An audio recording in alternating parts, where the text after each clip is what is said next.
and ask the first question, which is a bit of an intro. Why property? And why property in Zimbabwe? Thank you, Hugo. So property in Zimbabwe, you're basically hedging on inflation. It doesn't devalue in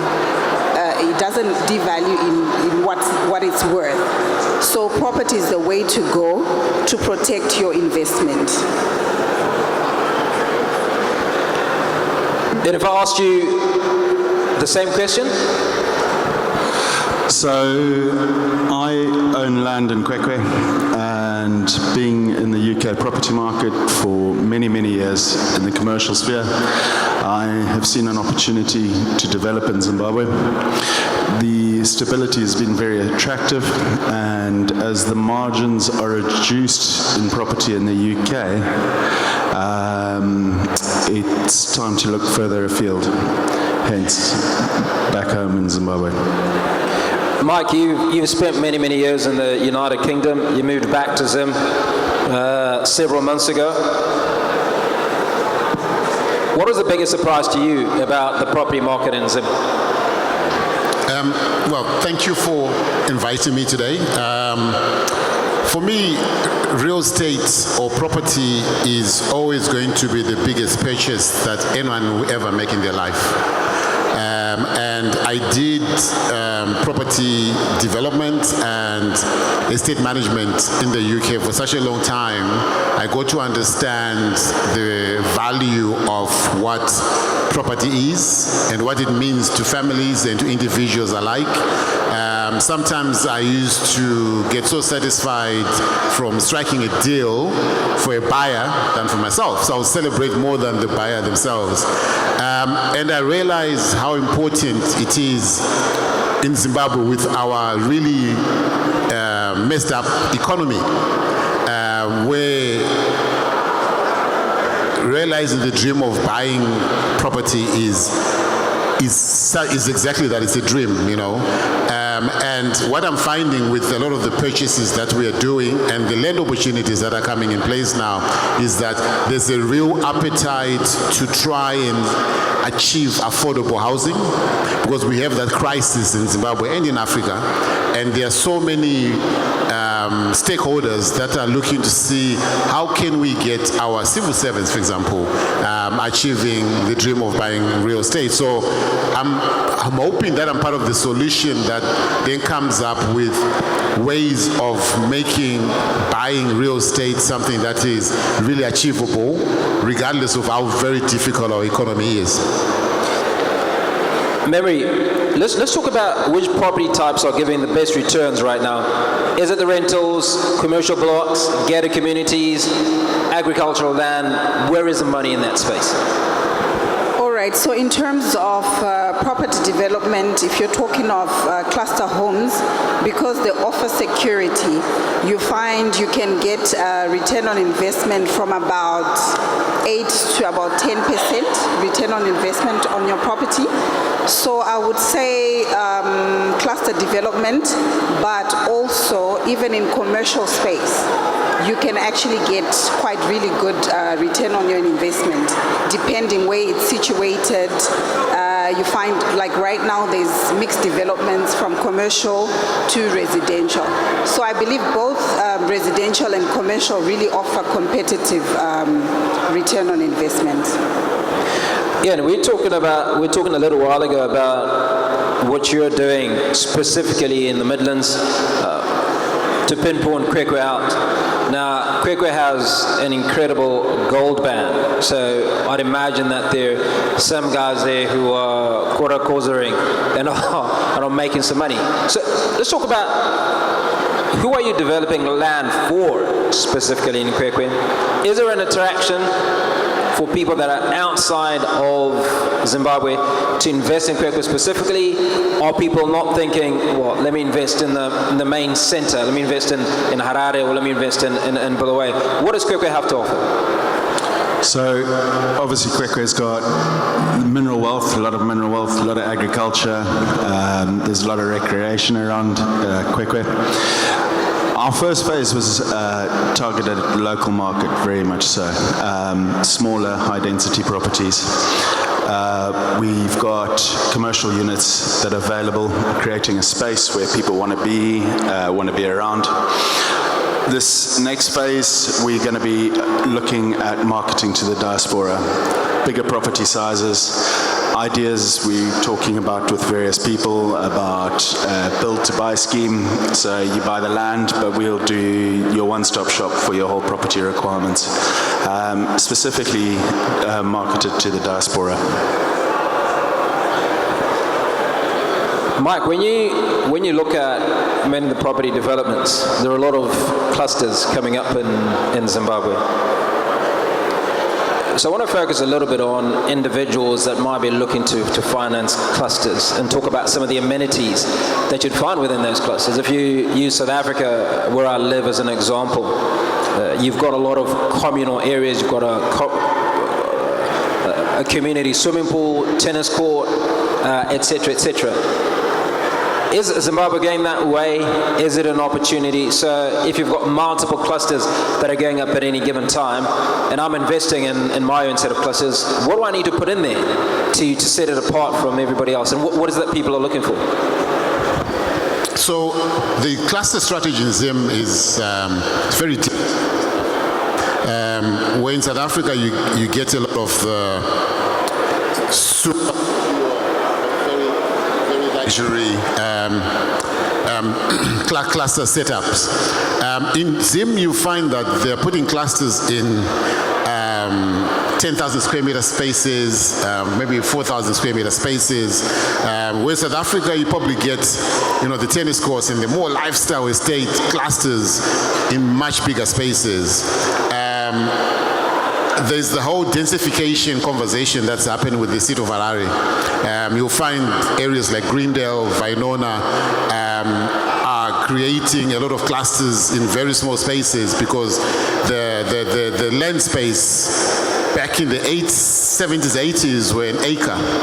And what's happening is that a lot of people who own those pieces of land are probably broke now, and they're getting approached by developers to try and unlock some money from that. But the problem we're having is it's compromising the quality of products that's coming out of those clusters. So not all these clusters are coming out fantastic. So that's the one side of it. The other side of it is city council is then not catching up to the densification conversation they're having. So the level of servicing, sewers, for example, drainage, is not staying in touch with the amount of densification that is happening in these areas. So Greendale, for example, last year ended up having a public conversation with the council where they were complaining that there is just too many clusters that are sort of being built within Harare, which is very true. There are some guys who are coming up with very good cluster developments. We have to acknowledge those. Good lots of space and biodigesters maybe to go with that, but giving a good quality of life that somebody will need to use. So as you can tell, I'm not huge on cluster development. I'm not, because we have a lot of land that we can utilize. I'm more for the lifestyle states that you are getting from the bigger developments or bigger developers like the Paul Estates in Yabira, like Northgate Estates in North Domoshawa Road, much bigger spaces where we can really be more creative with how we actually produce products that are affordable for our market. Ian, let's talk a little bit about when you put in a development together, what is it that you are looking for in terms of ancillary services? So, for instance, years ago, there were people that started buying their houses in Norton, which is about 40 kilometers outside Harare. It didn't make sense then until Harare started growing towards that sort of direction, and then that highway was built. So it meant that you could drive to Norton a lot quicker than you previously could. Now, a little over 2 hours drive from Harare to get to Kwekwe. What would you need in terms of ancillary services to attract not just residents of Kwekwe, but either people in Gweru or people in Bulawayo or in Harare to want to come in to invest and buy property in Kwekwe? So part of investing in Kwekwe today is there's an opportunity. Kwekwe, being the 5th biggest city in Zimbabwe, is going to grow exponentially. In the next 10 years, it's forecast to grow about 300,000. We are looking, over the next 5 years, we're looking at tarring the old Steelworks Road, which links Redcliffe and Kwekwe up. It'll be the shortest route between the two municipalities. We are looking at putting a shopping centre in on that. Schools, there's a lot of schools there.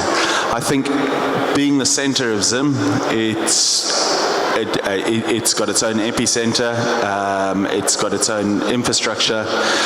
We're not looking at attracting people from Harare. We're not looking at attracting people from Bulawayo. If you want to live in Harare, you're gonna live there. So I think it's creating that space in Kwekwe that we are self-sufficient, because the surrounding area's got everything going for it.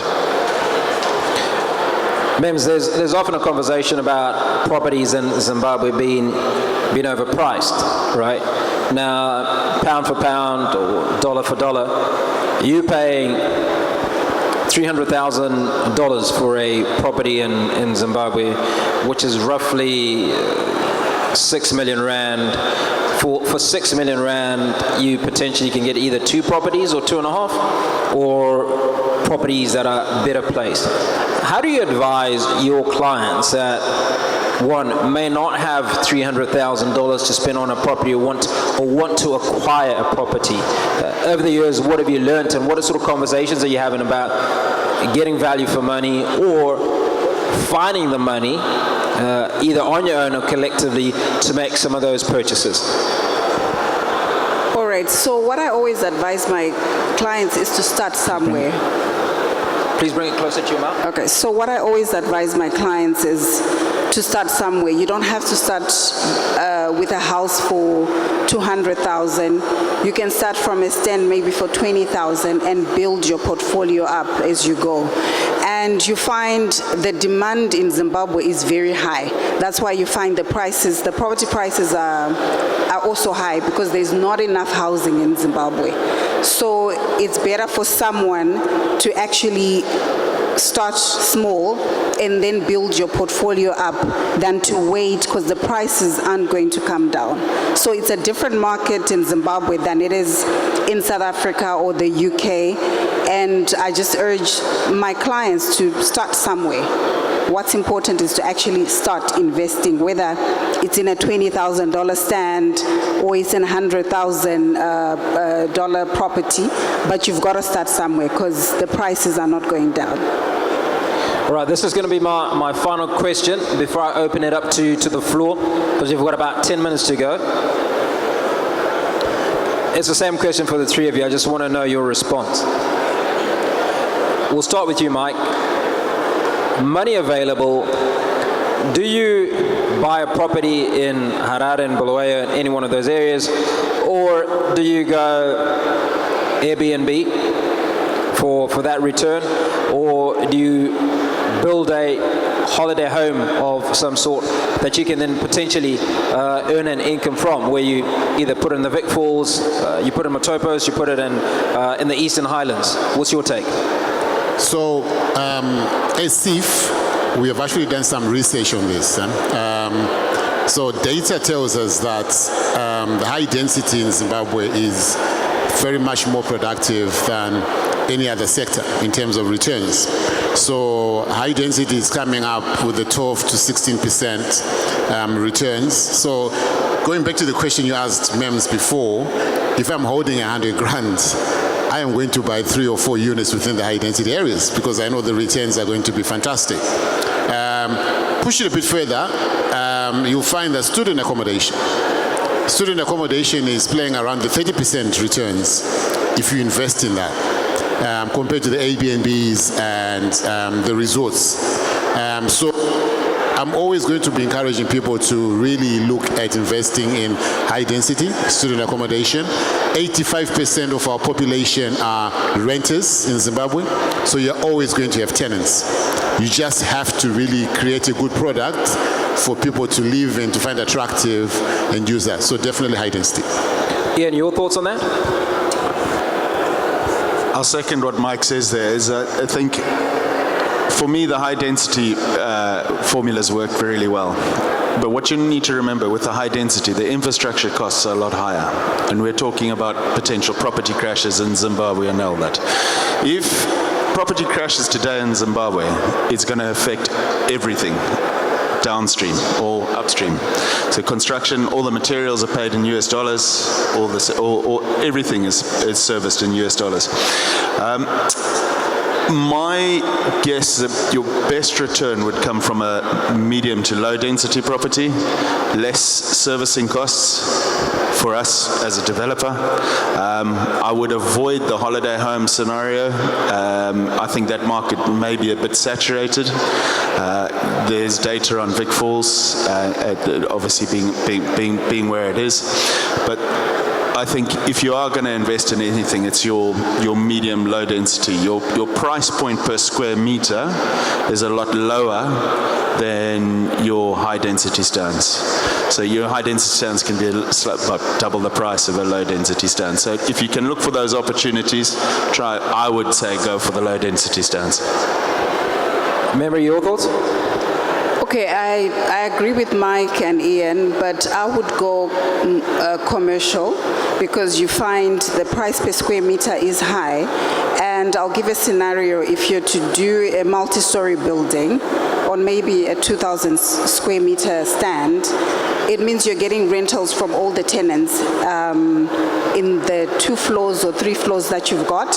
And then also the default rate in terms of the rental, it's very low. It's minimal because you're dealing with businesses. Fantastic. Ladies and gentlemen, I'm going to take a couple of questions from the floor. Do we have any questions? Okay. We'll come down with the mic.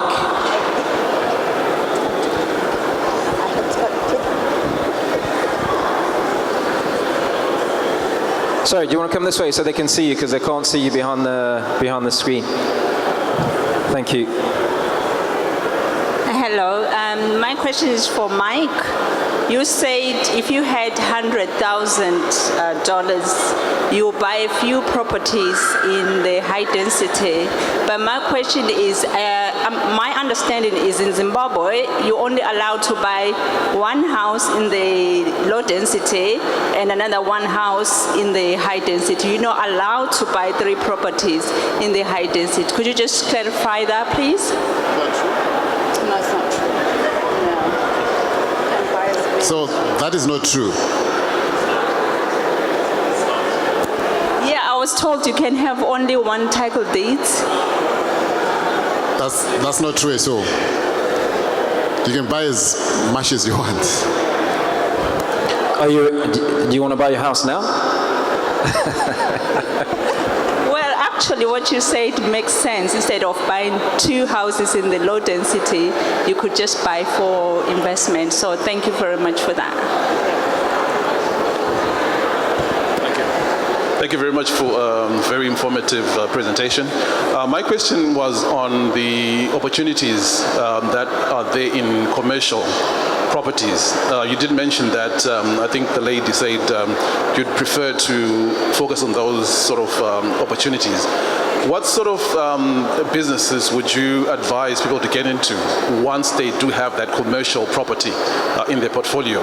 Is it you're looking at buying, built up properties already, or buying a stand and then maybe building it up into small units that you can rent out to people? All right, so I would recommend maybe getting an old dilapidated house on the main roads for accessibility and visibility as well. And then you can have a mixed use tenants where you've got maybe on the ground floor, you've got your retail, and then on the floors from the first going up, you can also have like offices or even businesses that are like retail as well. So depending on your location, if you're strategically positioned on a main road, you can actually have different type of tenants, but it's always advisable to have your retail on the ground floor and then offices on the floors above. Yeah. Thank you. For Ian, is it Ian? Yeah. I'm from Kwekwe, so I'm really interested in your, obviously, your project. I believe you've got 500 hectares of land.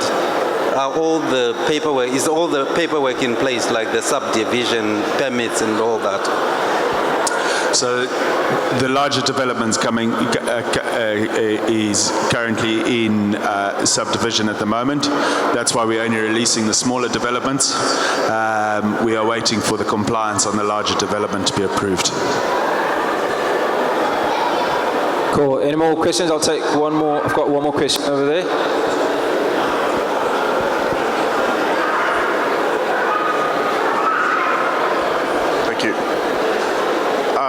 My question is, well, directed to all of you. Probably you would know the issues to do with regulation. I think there's pretty much a lot of people who have lost money, and simply because the industry is not really regulated, you've got real estate agents who are bogus and who. You can hear me well? Okay. You can have real estate agents who are not really real estate agents, and they're from Facebook, and then they sell people stands and they sell people properties, and then in the end, you realize that, well, it wasn't a deal, it didn't work out. So my question coming to, how far would you know about regulation on a register for real estate agents, which you can advise everyone here to say, you know what, you're looking for property, you're looking for stands, you might not want to come to me, it's fine, but, well, there's a register which is here, you can look on it and you can see and say, well, I'm going to someone who's registered.